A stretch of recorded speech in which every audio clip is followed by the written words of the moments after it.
Donald Trump வெளியிட்ட சர்ச்சைக்குரிய வரைபடம்.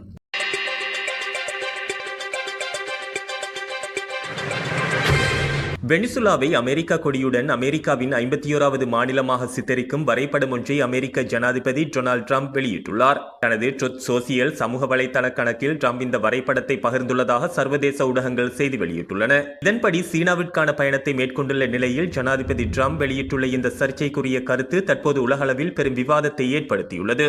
வெனிசுலாவின் இடைக்கால ஜனாதிபதி டெல்சி ராட்ரிக்ஸ் தனது நாடு அமெரிக்காவின் 51வது மாநிலமாக மாறுவது குறித்து எந்தவொரு சந்தர்ப்பத்திலும் பரிசீலிக்கவில்லை என்று கூறி ஒரு நாளுக்கு பிறகு ட்ரம்பின் இந்த கருத்து வெளியாகியுள்ளது.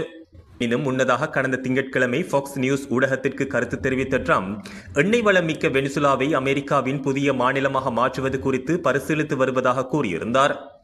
இந்த யோசனையை நிராகரித்த டெல்சி ராட்ரிக்ஸ் வெனிசுலா மக்களின் சுதந்திரத்தையும் இறையாண்மையையும் எக்காரணம் கொண்டும் விட்டுக் கொடுக்கப் போவதில்லை என்று உறுதியாக தெரிவித்துள்ளார்.